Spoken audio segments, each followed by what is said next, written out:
guys! Welcome back to my channel, Hilda Chavez Evio po lamang. So today guys, ay binabati ko muna kayo ng isang maulan na umaga na pinagpapala.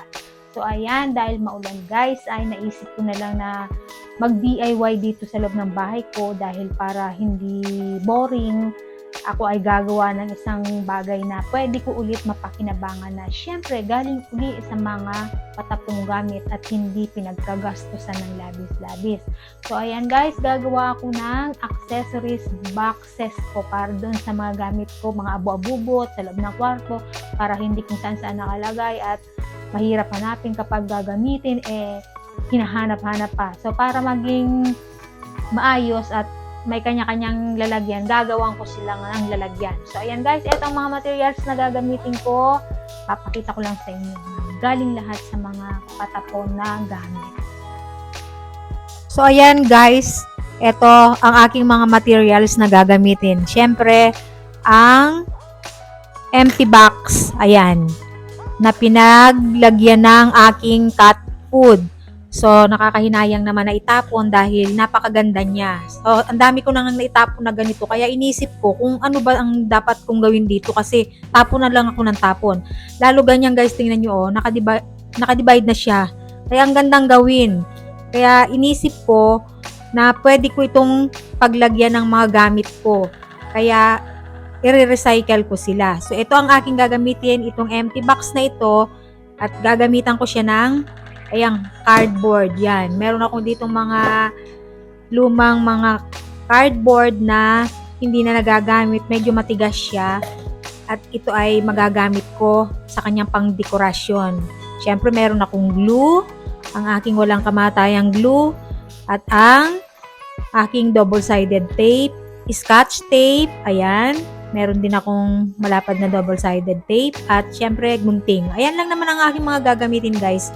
So ayan, umpisan ko ang paggawa para mapakinabangan yung mga box na patapon. So ayan, ang first step ay ginupit ko yung cardboard ng ganito pahaba.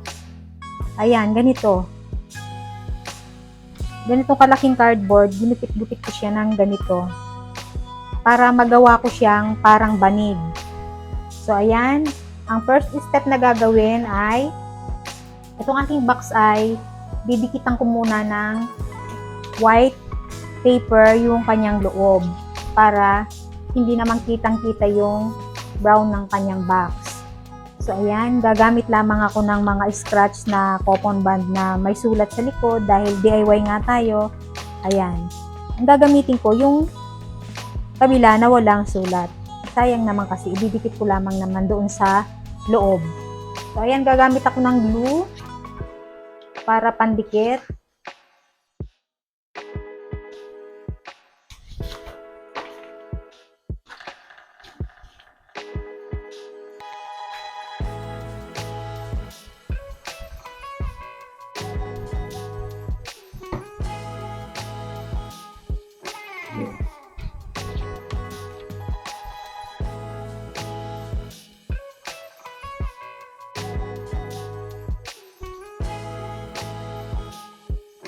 Para maganda lang yung loob ng aking box. Maging malinis siya tingnan.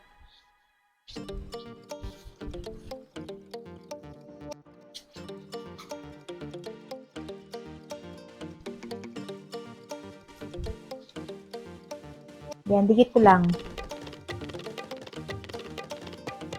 Kahit hindi naman na ito makikita dahil nga may division tong ilalagay ko, okay lang kasi gusto ko lang maging white yung loob niya. Ayan. So, ayan. Hanggang dito sa takip niya, lalagyan ko siya ng color white.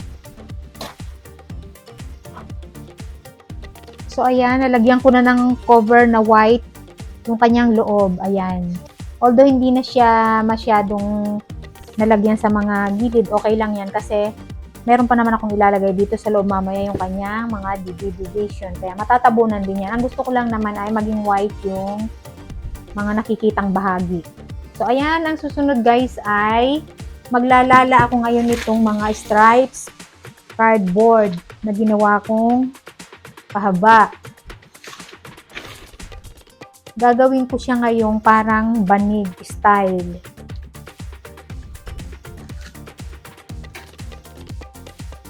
So, ayan, mag-start ako.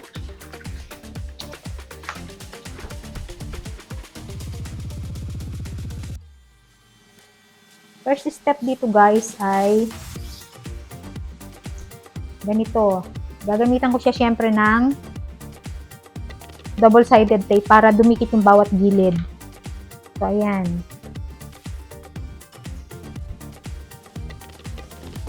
Una, ganito muna ang step niya. Yung isa pabaliktad, yung isa ay paibabaw. Ayan, ganyan. Yung isa may kulay at yung isa ay wala para maganda ang kalalabasan niya. So, ayan, pumuto lang ako ng maliit na double-sided tape at iti-tape ko yung pinakadulo ng cardboard. Pwede rin guys yung magazine. Kung meron kayong mga colorful na magazine na medyo madulas siya, pwede rin. Ito kasi ang ginamit ko dito yung carton. Medyo matigas para mas maganda siyang gawing banig style. Oh, yan, paulit-ulit lang ito, ganito lang. Next ay, pag ganun na naman, hanggang makabuo ng banig.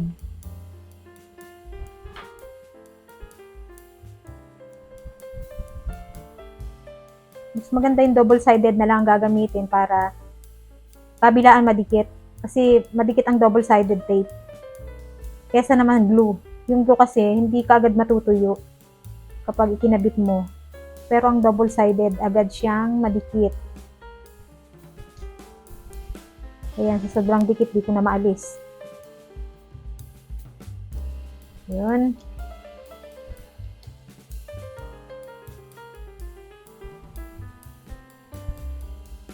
Ayan, pag ganyan.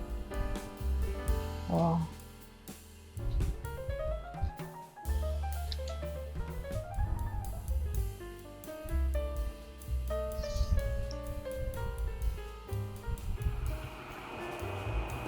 O, ayan, lumalaki na yung aking banig. Ayan. O, diba? Makaka-enjoy. Mabusisi nga lang. Dahil naman kasi maulan at bumabagyo-bagyo eh, lumalabas talaga lahat ng aking mga power. Marami akong power kapag umuulan guys, kaya ilalabas ko na lang. Makapangyarihan kasi talaga ako eh. O, ayan o.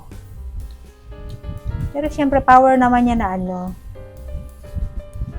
good power, maganda, mapapakinabangan sa magandang paraan.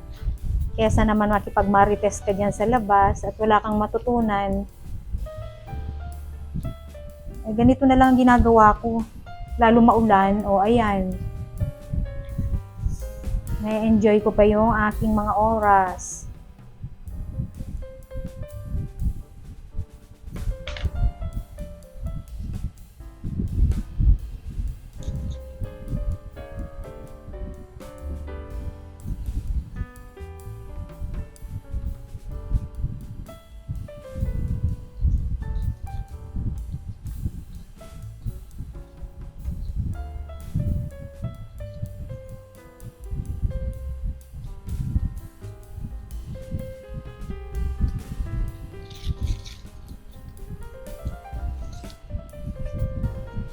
Diba? Ang ganda-ganda. Kayahin nyo na ito guys. Pwede nyo gawing banig, higaan. Actually guys, pwedeng gawin to sa tela eh.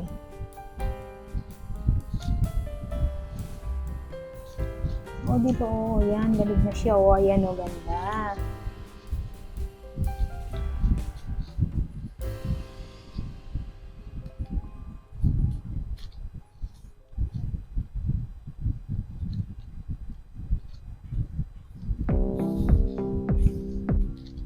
Diba guys, ang ganda ng aking power.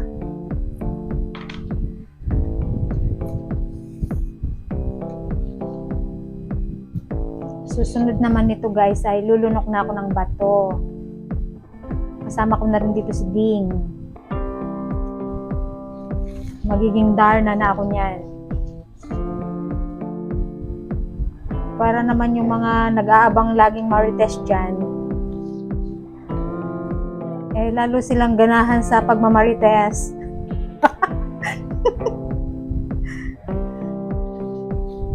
Para mas kapaki-pakinabang.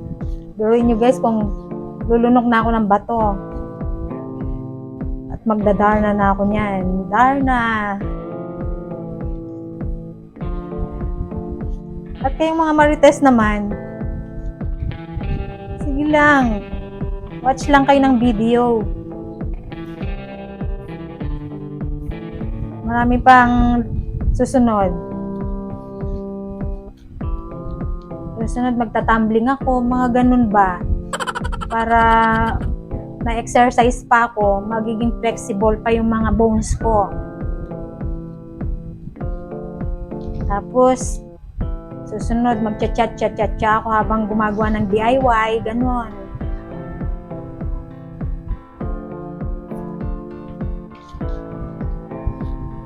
Para sulit yung mga nagmamarites dyan, masusulit yung kanilang panonood.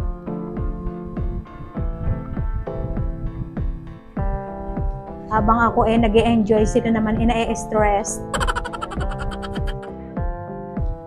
sa kapapanood ng video ko.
So, ayan guys, natapos ko na itong aking mga paper banig. Ayan.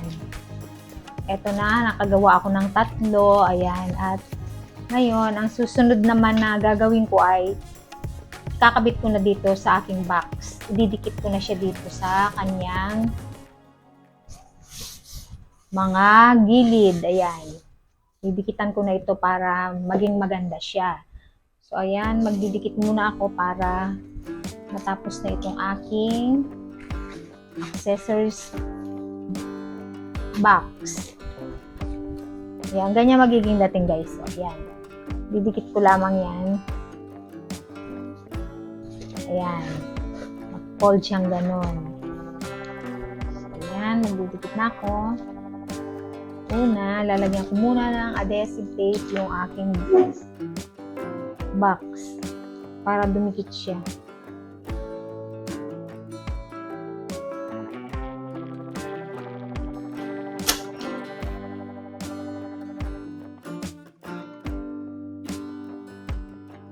Ayun, hindi pala ito adhesive tape. Double-sided. Ayan.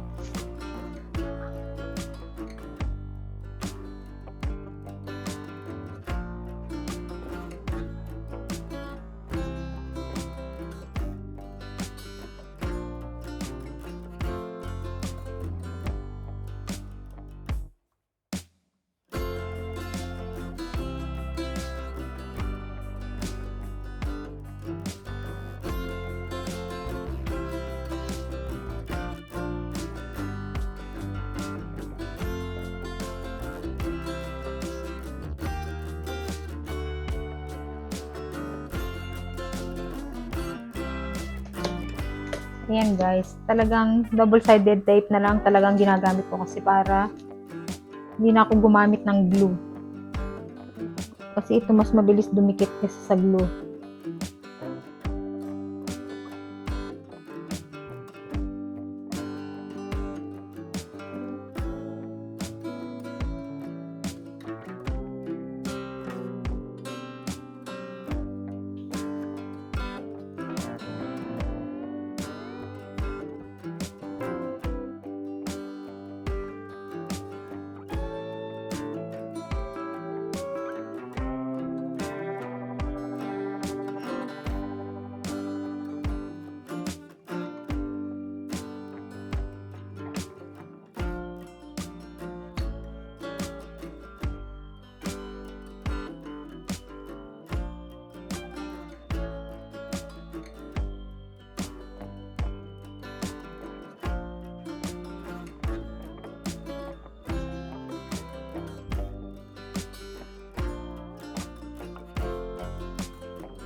So ayan guys, naidikit ko na yung aking ginawang banig na papel. Ayan. Kung napapansin nyo, ayan. Naidikit ko na siya lahat. At ang susunod na gagawin ko ngayon ay lalagyan ko ng design yung mga gilid niya. Ito yung gagamitin ko, itong ribbon na kulay orange pink. Ayan. Lalagyan ko siya dito para gumanda siya. Ayan. So, ayan. And then, yung kanyang itaas na bahagi ay lalagyan ko naman ng cloth tape. Tsaka yung kanyang baba. Para pampatibay. Pampatibay dito sa baba niya.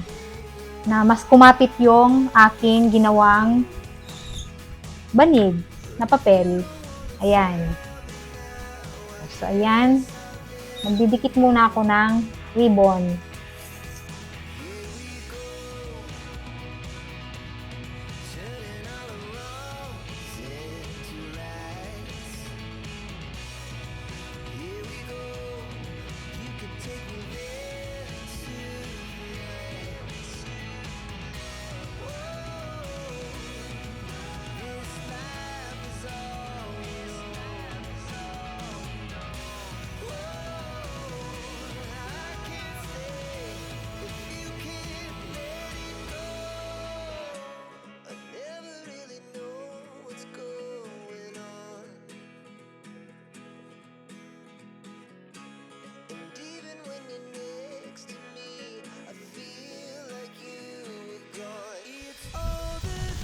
So, ayan, nalagyan ko na ng tape yung kanyang buong katawan para maging matibay. Ayan. Sa baba at sa taas niya. Ayan. So, bali yan yung magsisilbing tali para mas matibay siya. At pampaganda na rin, syempre. Ayan. Ayan, next ay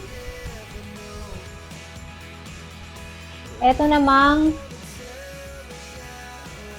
kanyang division sa loob. So, ito guys, hindi ko na ito gaanong lalagyan ng cover kasi talaga naka-form na siya para ganito. Ayan. Sakto lang yan na ilalagay dito sa loob na naka-division na.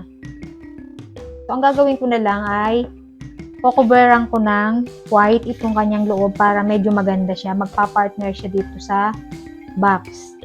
So, ayan. Kuha lang ako ng scratch paper.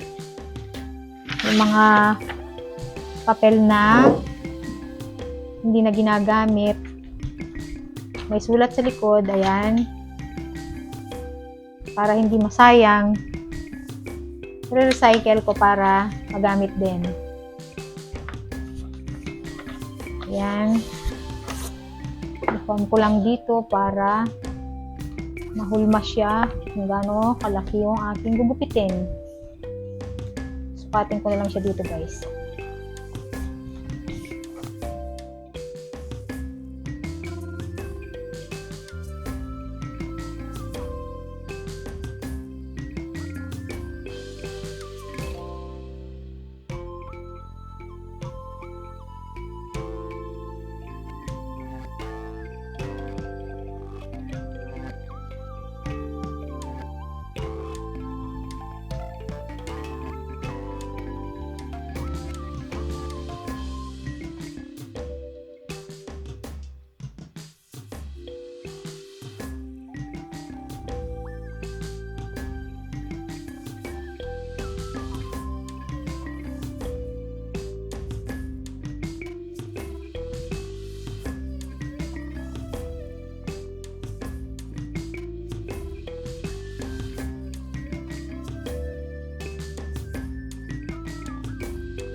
So, ayan.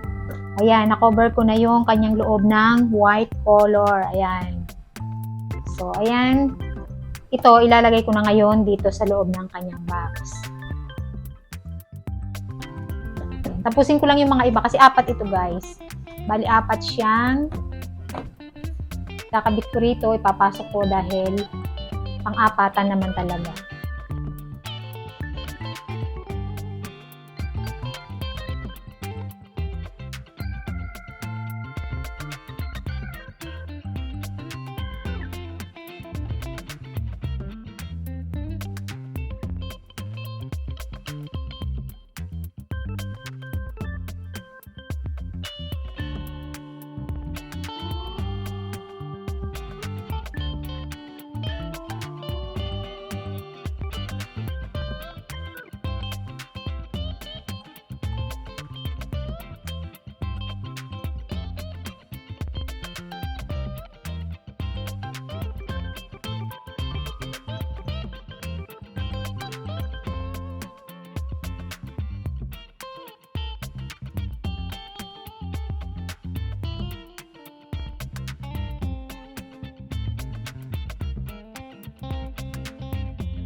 "2,000 years later." So, ayan guys, after 2,000 years, nagawa-gawa ko na rin itong aking accessories boxes kasi dalawa siya. Ayan, at ayan na nga, inilagay ko ng aking mga gamit. Hindi na sila nagkalat. Ayan, ang aking mga headbands, ang aking mga scrunchies, at ang aking mga watches. Ayan, napakarami kong mga watches, guys. Dahil ginagamit ko yan sa aking mga vlog, syempre. At ang aking mga perfume, ayan, nilagay ko na rin dito para hindi kalat-kalat. Ayan, iba-ibang klaseng pabango. At itong isang kulay red naman ay nandito ang aking mga makeup. Ayan, mga lipstick, makeup, kompleto yan sa lahat ng paggagamitan ko kung ako ay nagme-makeup. Ayan, ang aking mga brush, ang mga foam, at ang mga accessories na mga jewelry, mga fashion jewelry na ginagamit ko sa aking mga vlogs. Ayan guys, at ayan na nga po, at hindi na nagkalat at napakadali nang hanapin at gamitin. Kasi minsan, hindi ko na magamit-gamit dahil magulo, hindi na nakalagay sa tamang mga lalagyan at nasa isang lalagyan lang sama-sama, kaya napakagulo. Kaya ayan, naisipan kong gumawa ng box na paglalagyan at ayan na, napakaayos na. At ito, papatong ko na lang dun sa lamesa sa aking kwarto at madali na siyang gamitin. So ayan, at gumawa na rin kayo para makatipid kayo sa pagbili.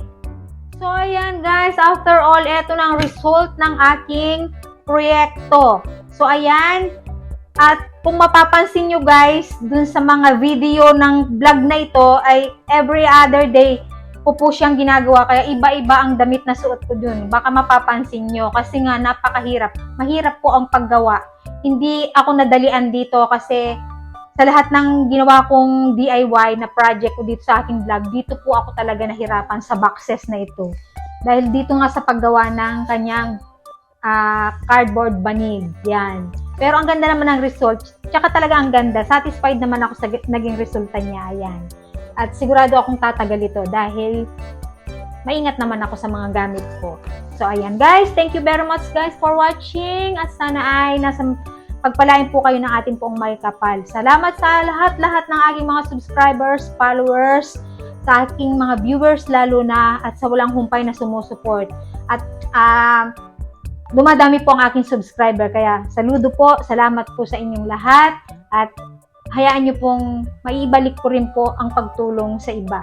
So ayan, God bless everyone! Until next video guys, bye!